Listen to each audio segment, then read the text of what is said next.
In the last episode, we had an excellent talk with Rob House of Experts on Stage. His mission is to create billions of healthy, wealthy human doings by empowering people with the knowledge and tools that help lead them to living healthier, more prosperous lives. Now, on to this episode. I'll be talking to David William Reeve. He's a writer, photographer from SoCal, and he's been taking photos for over 20 years. And I met David a while back, working with him at a very well-known company back in the days, and we basically become good friends. And I've been in touch with him since then. I did not know that he was a photographer back when I was working with him, or I would have gotten into it earlier. But here is David. David, welcome to the show. Hey, Junaid. Thanks for including me in this podcast of yours. Absolutely. I'm so glad that you were able to make it. Yeah, for sure. I think when we first met, I was a photographer. I had been a photographer earlier, and then I think I stopped for a while. And then probably at the time I knew you, I was getting back into it, which Got it. was why I wasn't talking about it too much. I Yeah, think with the advent of digital photography, I think it kind of repopularized the medium, and a lot of people, including me, were kind of reintroduced into it at that time. absolutely. That is so true. And I've been following the technology. Like when I got into photography, I was mostly using point and shoot cameras, and it was pretty interesting how easily like you can snap away photos. Because I remember having the film back in the days, and having to use those throwaway cameras, and you only had 36 shots. Right. Yeah, I think we have to be cautious not to rely too much on the technology. If you can work with the most basic camera and apply your art and your point of view, then I think you're going to be talented no matter what level of camera technology you're using. And I think that goes without saying for a lot of things. Um, if you can if you can shoot a basketball without wearing Michael Jordan high tops, you're going to shoot it even better with them. So um, Absolutely. the equipment is always secondary. It's about having an approach and a point of view and learning your style and developing your craft. Technology always comes later. Yeah, that is so true. Having the technique down, having the ability to see, okay, where's the light coming from? How should I compose and how should I set up this shot is absolutely more important than the equipment itself. Like one of the things that we talked about with John was that, it's not the camera, it's the photographer, it's the lighting, it's all of those things combined is what creates the look and the photograph that you'll be creating. Yeah, very true. There's another good photographer turned me on to this idea. Someone had turned him on to the idea, and so on. It got passed down, but this notion of creating a photograph before you even take your camera out of your bag, uh, which Absolutely. I think is it's the best piece of advice I've heard in 10 years or more, Yeah. in that it teaches you to use your eyes like a camera Hmm. and not rely on the device to create your shot. If you can use your imagination Yeah. and your eyes and compose a situation or compose an environment where you can then later bring in a camera, then I think you're doing it right. And that's not for all types of photography, but for the type that I do, Yeah. certainly the camera should come in at the very end of the opportunity. Um, and it's something that I kind of share with people, and would love for your audience, if there's photographers listening, to Absolutely. know. Create your shot before you've taken your camera out of your bag. Yeah. Uh, is especially true with like portraits, because people Hmm. get nervous when you aim a camera at them. Yeah. And if you're doing a portrait or working with a group of people, Hmm. um, the camera is an obstacle that can get in the way.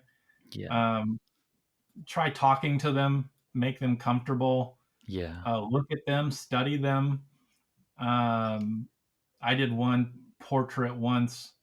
I was taking a picture of some business leader, and I think I was a little bit nervous around them.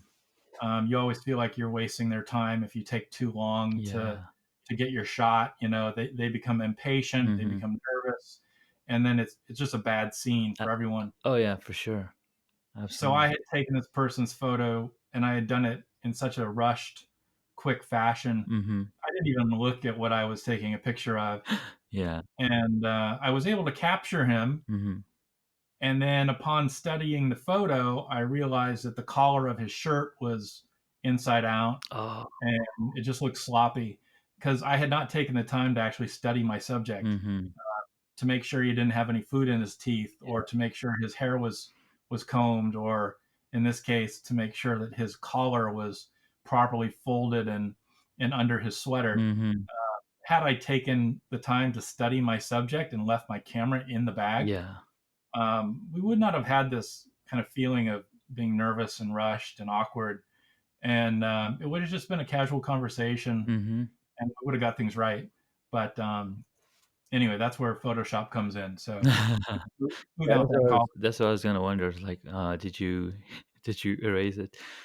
But Yeah, I just yeah went in and took care of it in Photoshop and smoothed it down a little bit. But it wasn't perfect, and yeah, that's not the way that it has to be. yeah. But yeah, Photoshop and Lightroom can come to the rescue Mm. when When you're not on top of things. Yeah, that's so true. I mean, a lot of the times I'll bust out the camera, I'm like, here's my gear, instead of Right. focusing on what's happening, and that's what photographers and that's what videographers do, or cinematographers and filmmakers, right? They'll go scout out a location, like, okay, where's the sun setting from? What time of day is the sun setting? And figure out, okay, this is my shot. This is when my shot's gonna be, and that's why they frame it with their hands instead of using Yeah. any device. Now, the other thing, what's happening with this technology getting better and better, is that you can use your iPhone for framing these shots as well. Not taking them, but just to frame them. I mean, especially for movies and filmmaking, but for even for photography. And That's interesting. I've never done that before, but that's a smart trick. because you can quickly snap it and then look at it in your leisure time, and then you can see, okay, where's the shadow falling from, and then you can set your camera properly and do it. And I mean, I haven't tried it myself, but I was looking at one of the examples. The reason I brought this example up is because David Soderbergh, who's a very well-known director, he shot an entire film on 3 iPhones. The entire film on 3 iPhones. Of course, all the footage was edited in a professional, desktop environment, but the main camera, was an iPhone. And there were some interviews with the actors, and they were like, we felt so much, or he felt so much better, or so less intimidated by not having this huge camera gear in front of his face. And it's just like his friend recording a video and he's just acting it out. I So believe it. Actually, that's a great trick. I think we've become more comfortable in front of iPhones. yeah. We all own one. Mm-hmm. We all take selfies. We're just used to being in the presence of an iPhone, and people don't tend to lock up and get nervous. Yeah. Um, there's another bad habit that people have when they are in front of a camera, and they tend to smile and Yes. look at the camera. And there have been billions and billions of photos taken from people smiling and looking at cameras. Yeah. And um, I always tell photographers, like, we don't want that. We're done with that. We Yeah. need to move on. Exactly. We need to find better ways of shooting. We don't need people smiling and looking at cameras. Mm-hmm. So, to your point, using an iPhone to kind of introduce that and to study and get your shot before bringing out the camera, Yeah. I think it's a great idea. It just completely changes the mood when the camera comes out. It does. It does. It's like, oh, I'm gonna be on this camera. Oh, this is official, right? Right. It's crazy. It's Yeah. crazy. It's so, I think there's a perception that the equipment is expensive. Mm-hmm. And if we don't hurry up quickly, then we're wasting time. It's kind of the way movies were made, Yeah. where, a movie would cost, $10,000 per minute to produce or something like that. Mm-hmm. You were wasting film if you weren't, capturing every single moment. Yeah. And there was a lot of pressure to get your shot and then quickly move on to the next set. And maybe that perception comes from Hollywood and filmmaking, It does. Yeah. But perhaps. perhaps, I mean, but it's changing slowly, Yeah. slowly changing, and I think Steven Soderbergh even said that all my future films I'm not shooting other than an iPhone, using an iPhone, and I was like, all right, man, that's pretty awesome. Um, Certainly there's reduces the budget. It does. It's totally reduces the budget. Now there was a master class by Annie Leibovitz, and she teaches photography. And the one thing you mentioned about understanding and taking a picture in your mind before getting the camera out, that's one of the things that she teaches as well. And I've yet to finish her class because it's very dense. I mean, there's a Yeah. lot of information, and I need to be very focused because there's a lot of mindset changing, and it's something that, I mean, I'm used to listening to audiobooks and talking about simpler things, but when you come down to photography, there's a lot of big words, or there's a lot of ways that you can think about it, I guess. Hmm. And since it's a very specific hobby, um, that I'm very passionate about, so yeah, I don't know where I was going, but yeah, it's a really good class. So, For what kind of I've seen that class advertised. Mm-hmm. How would you use that kind of information to influence your photography?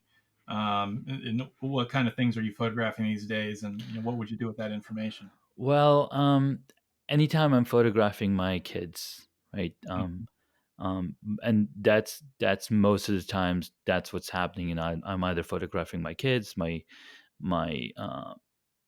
the lay of the land, like when we're out and about taking group photos.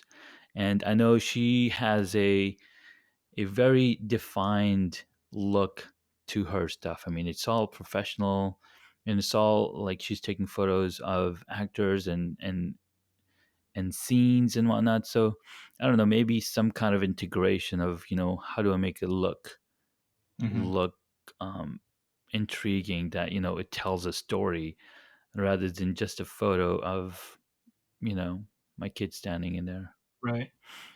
One thing on that point, one thing I've been thinking about a lot the last couple of weeks Hmm. is the time we spend taking a photo. Yeah. And there is a point and shoot approach that is kind of like a machine gun. You can just you know, Yeah. fire away and take tons of photos. Yeah. And that certainly is one approach. Hmm. And then there's another approach that I think Annie Leibovitz and a lot of other portrait photographers and people use, Hmm. which, you could put hours and hours, if not weeks, into one photograph, Yeah. or at least one series of photographs of the same subject. Yeah. Um, and I think maybe it's the iPhone mentality or Hmm. the point and shoot mentality, but I think there's a perception among young photographers or new photographers Hmm. that it's about volume over quality. Oh man. And if you just keep shooting, you're bound to get something, I guess. And that's true and necessary in some worlds. I Yeah. think if you're a war photographer, you're probably shooting Oh yeah. anything you could possibly get, Exactly. and it's very relevant there. Yeah. But I think for other situations where we have control over our environments, we're still shooting way too quickly, Yeah. and we're not taking our time to, architect the subject that we want to take a photo of. Yeah. I think many people would probably spend an entire day or more developing a single photograph, Yeah. uh, whereas others would just come and pop, pop, pop, pop, pop, and Yeah. then they're done. 5 minutes later, they split. So certainly, I'm looking at how that affects my work and wanting to Yeah. slow down, spend multiple hours or days on a single photo instead of um, high volume. Yeah. That's very, very great point because you'll notice, like for example, I don't want to give you an example, but um, I don't know what I'm saying. What I'm saying is that what will happen is you're going out and visiting, let's say, a park, and you're up in the mountains, and you're basically trying to capture every single photo that you think, because you're looking out with your eyes, and you're like, oh, I want to capture that look, I want to capture the sunset, I want to capture the clouds, and how the fog is creating the multiple layers, and all you can see, and the camera can't capture all of that unless you're standing still and you have your settings right. But then what happens is you end up taking tons of photos, and then you're sharing all of them. And so one of the things that we want to do is curate that library. Right. I mean, when you're creating an album, you want to spend enough time into looking each and every single photo and putting that in the album. So then you're telling a story of what's actually happening rather than just sharing photos in bulk. And that's what ends up happening. Sometimes you do a photo shoot and you want to share every single photo that you've taken, because and and and I'm not a fan of that, and that's one of the reasons why I still haven't printed my wedding photo album. You're still editing. You're still Well, curious. I'm so annoyed because every time I look at these photos and I'm like, oh my god, these guys had no clue what they were doing. They're using flash, there's shadow, there's harsh shadows, there's like half the photos are crooked, like you have to manually line them up, and I'm just not happy with it. That's what happens when you learn so much about the process. You start looking at these photos like, it's just never gonna happen. I even went through the photos. I think they took probably like 500 photos. I went through the photos and I took out 100 photos. Okay, these ones you can print, but we never got them printed, and we've been married for like 12 years. You're very critical Yes. of the photos. You're a tough editor. So Yeah. I completely can relate to what you're saying. I think editing is one of the hardest parts of photography. Yeah. Um, Narrowing down or curating photos for a book or a publication or a website of any kind is really, really tough. I think you form a relationship with the photos, Yeah. based on your memories and experiences of taking them, Yeah. and you can defend every photo as having a place in this book or website. But then you think of it from the point of view of your audience, and you have to have a completely different approach. Yeah. Your audience maybe doesn't want to see that many photos, Yeah. or your message will become more powerful Mm-hmm. by being, through brevity, uh, Yes. perhaps. So, yeah, editing is incredibly hard. The pacing, the structure of photos, Mm-hmm. it's it shouldn't be that hard. I don't know why it is that hard, but there's something in our brains that It is. really It's with and it. and even though we have tools available that speed up that process, Yeah, we still, like to spend that extra time. And sometimes we don't have the extra time. And one of the reasons I like taking photos on my, iPhone, or bringing photos that I've taken on the DSLR camera to the iPhone, is because I can edit at my leisure. I don't have to take time out and sit at a computer. yeah, I could just edit, and I actually iPhone photography course through lynda.com, and he was talking about app stacking and stacking filters on top of filters. Now there's apps that you can apply multiple filters and multiple effects to your photos. So we've come a long way. Yeah, I do feel that I think there's a point in which a photograph becomes a piece of graphic art and is Mm-hmm. no longer a photograph, Yeah. which is not a bad thing. Mm-hmm. But I think for photography, there has to be a degree of purity to it. Yeah. I'm not saying no Photoshop or no Lightroom. Yeah.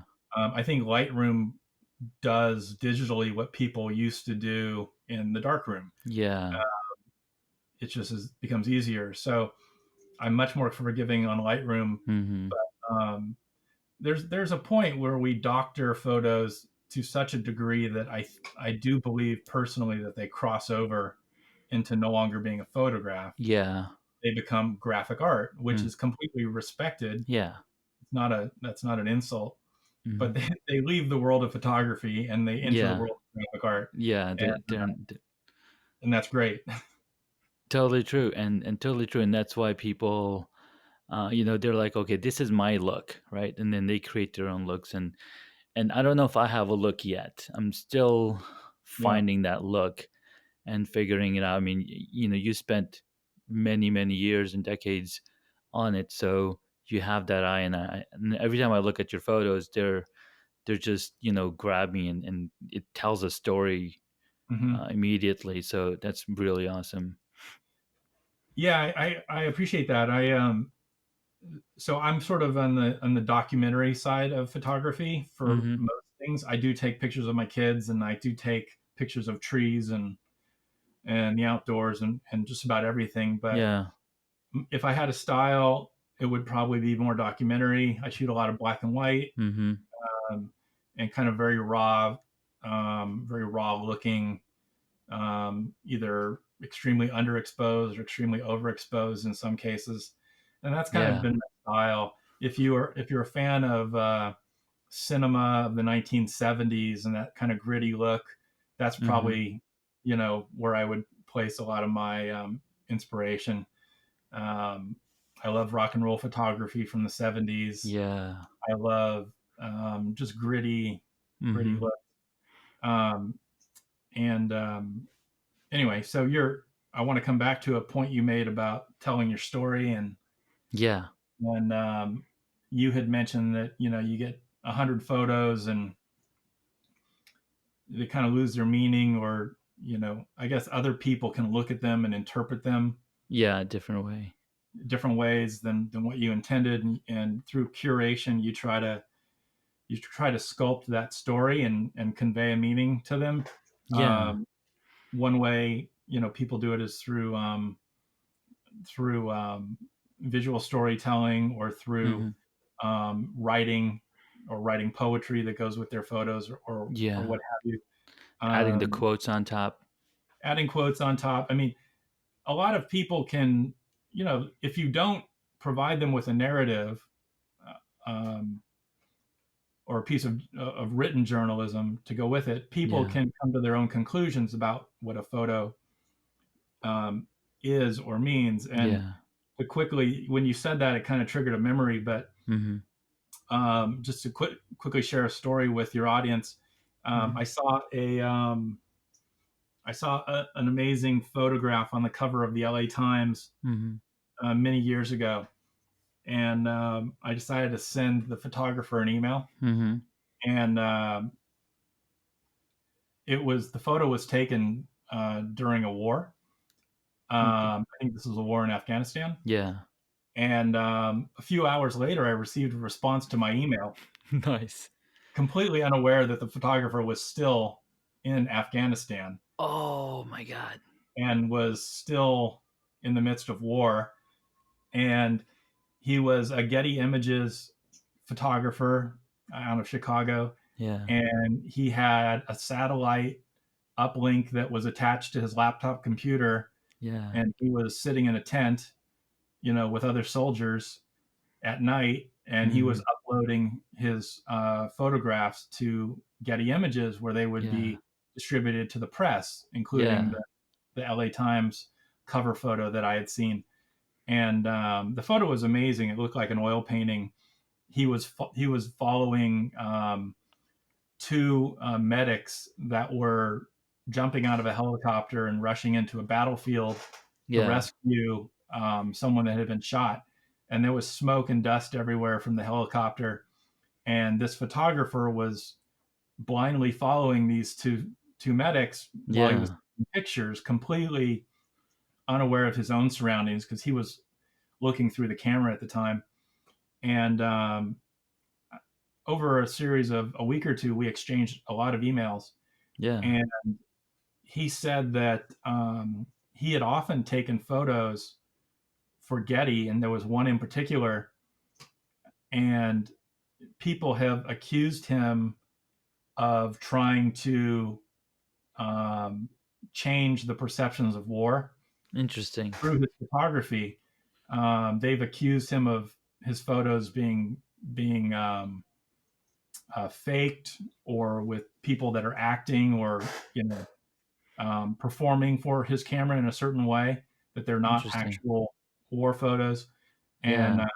it drives him crazy because he's actually an embedded war photojournalist.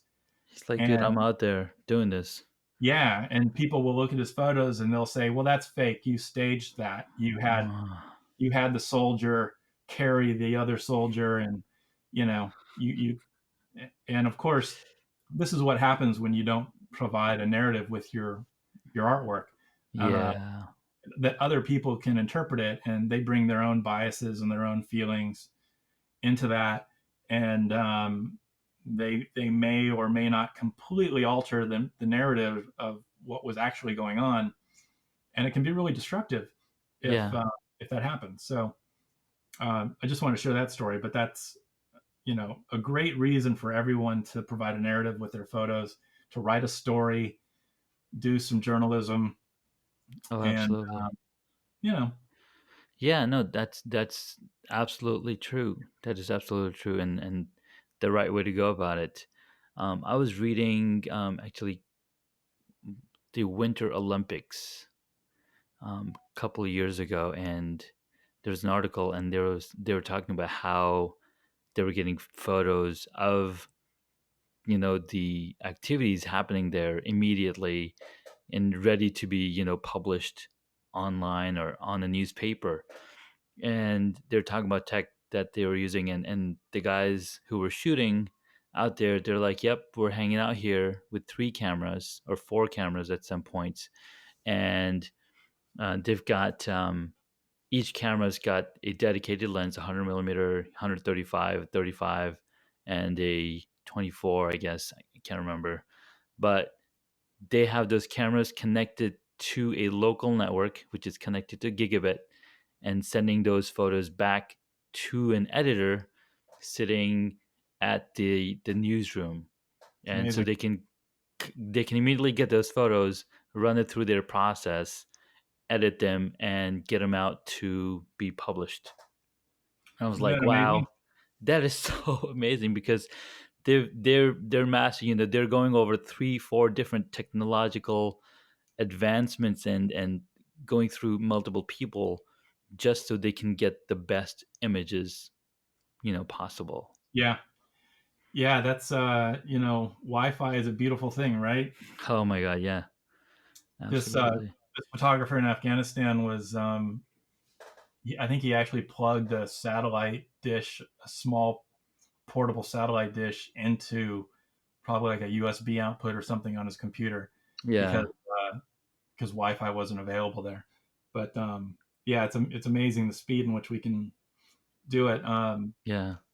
The Sony cameras, one of the Sony cameras I'm working with now, will actually Hmm. set a low quality small JPEG to your phone every time you take a picture, Yeah. which is Yeah. amazing. It is amazing. So when I first got my camera, I just had the plain old SD card, and then I discovered iFi. I'm like, what is this iFi business? So iFi is a SD card with Wi-Fi built in to the SD card. Oh wow. So it drives, the power drives from the battery, of course, and you can connect to this Wi-Fi network through your smartphone, and it will, transfer over a JPEG image to your phone as soon as you take a photo. And it's like, and this is before we had Wi-Fi available in the cameras. So now, I mean, now all the cameras have the Wi-Fi built in. So it's changed. It's Yeah, changed it changes the tremendously. world of photojournalism. I mean, Mm-hmm. back in the Vietnam War era, I mean, it could take days before a photo was published in a local newspaper and distributed. Yeah. Yeah. Um, and now we have almost Yeah. real time. I mean, minutes or hours separating Yeah. um, ourselves from the actual event. Well, Um, what's even crazy now is that now you can broadcast live in 4K, right? And that 4K image is sharp enough for you to grab a frame and hey, there's my photo.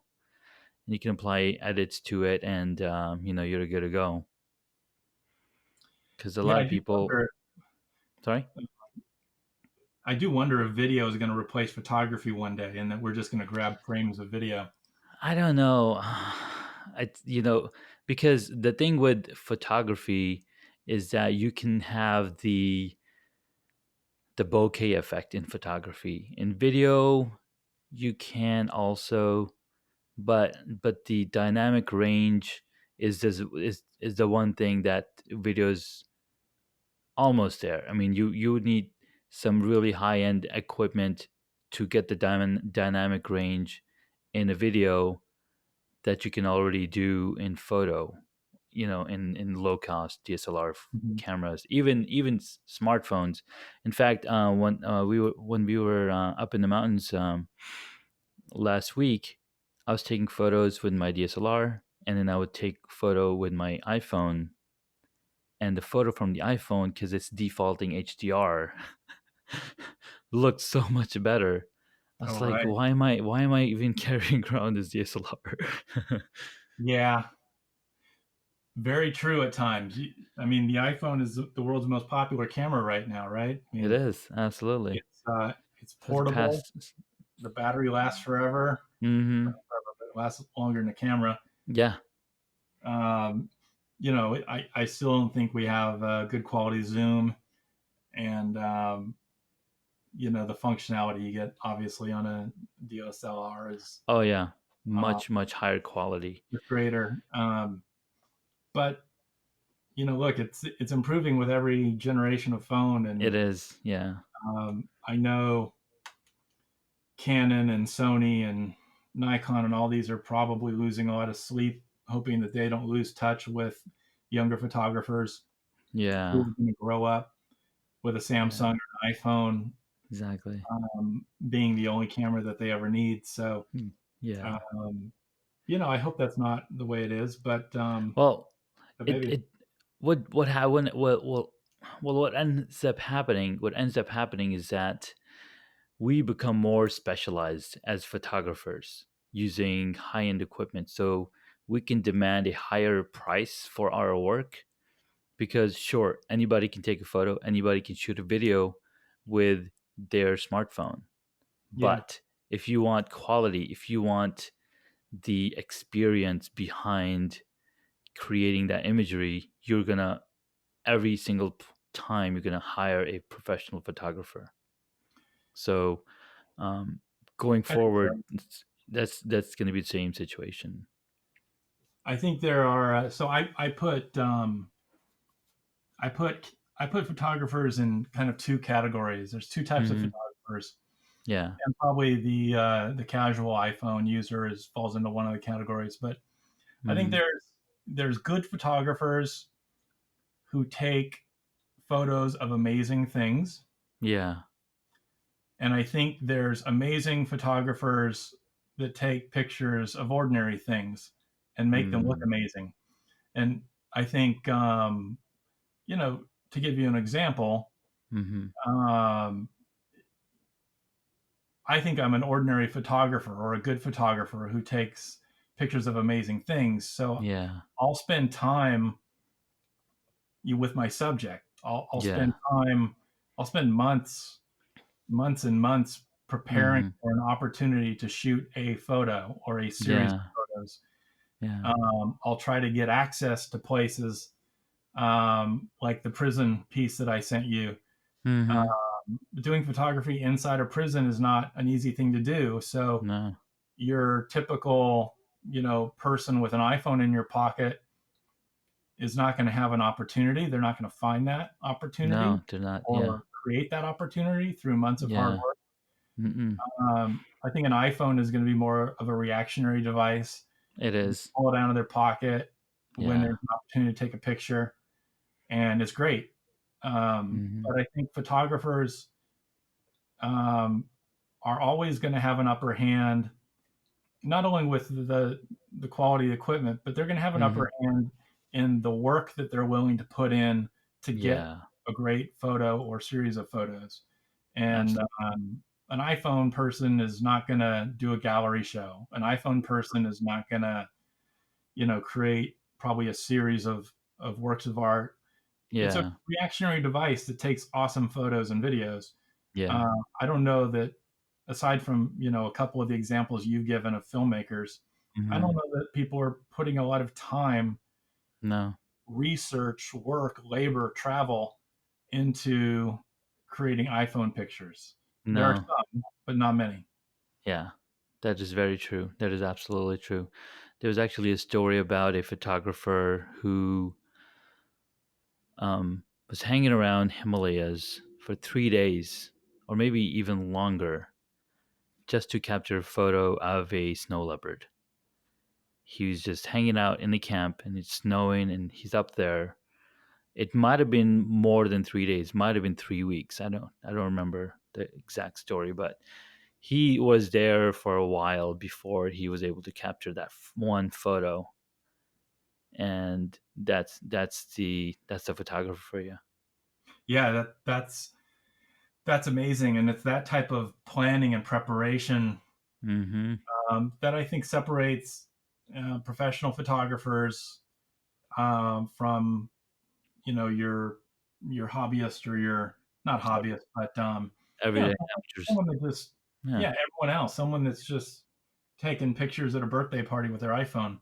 Yeah. Uh, to be able to sit in the cold, Mm-hmm. like this example you're giving, and these bad conditions, Yeah. wet, cold, hungry, and to be able to sit there knowing that he or she may or may not encounter a snow leopard. Yeah. And if he or she does encounter a snow leopard, it will probably catch them by surprise. Mm-hmm. They will probably have a matter of seconds to react Yeah. and to get what's going to end up being a great photo. Meaning the snow leopard's going to have great posture and a great look, and be sleek and intimidating and all these things that we want, that we Mm-hmm. perceive snow leopards to be.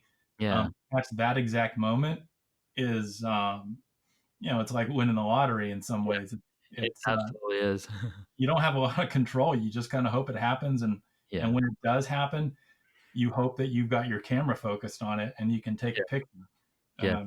It's just not controlling your environment. Yeah, no, absolutely. And that's the other thing that we have an advantage on with DSLRs, that you have amazing selection of lenses, like those long focal lengths, 600 millimeters, 800 millimeters. Those bring that nature photography a whole new level. Like macro lenses are super amazing. Yeah. And for the longest time, I was like, I want to get a macro lens so I can take photos of my honeybees. And when I finally did, I was like, whoa, this is too real. Yeah, that's amazing. I mean, I see these guys in Africa taking pictures of a rhinoceros. Hmm. They're a quarter mile away Yeah, because it's such a dangerous situation. You don't want to. exactly. You're not going to approach a rhino or an elephant or a tiger. Yeah. Um, Not in that environment anyway. But Hmm. you're using a zoom lens, and you're hundreds of yards away. Yeah. Um, you know, like it's awesome. Takes the danger out of it. Nobody gets hurt. Yeah, nobody gets hurt. Well, do you want to add something else? Where can people reach you if they wanted to? Um, if you want to go to davidreeve.net, there's some pictures there. Okay. DAVIDREEVE.net. Okay. There's some of my projects there. Nice. And if you want to read my latest piece on the juvenile prison system, Mm-hmm. it's posted on Medium. Mm-hmm. Go to Oh, Medium or Google and search for Closing California's Most Violent Juvenile Prison. And okay. maybe you'll add it to your show notes online. Yeah, I'll link it to the show notes so we have access to those links. Cool. Yeah. Fantastic. Well, David, this was a pleasure speaking with you and learning about photography and what it all takes to get there. It's an amazing story. Thanks, Junaid. Thank you so much. We'll talk again if you want, and we can talk a little bit about marketing because um, that's another subject for another day. Mainly because um, earlier today I was watching this video by Seth Godin, and he's talking about how advertising is not marketing, not anymore, anyways. Initially, it was the same thing, but now it's changed. And apparently, he has a new book coming out. This is marketing, I think, on next week, which I already pre-ordered. So, so check that one out. But yeah, it was great talking with you, and we'll pick some more of your brain and talk about some other topics. All right, we'll get into marketing next time. All right, sweet. Thank you so much. Thank you. In the next episode, we get to speak with a high energy keynote speaker, a trainer, a spokesperson, best-selling author, and an inventor. Christina Daves. She launched PR for Anyone to help small business owners, entrepreneurs, and authors to learn how to easily and effectively generate their own publicity. So tune in next week for our next episode as we talk with Christina Daves.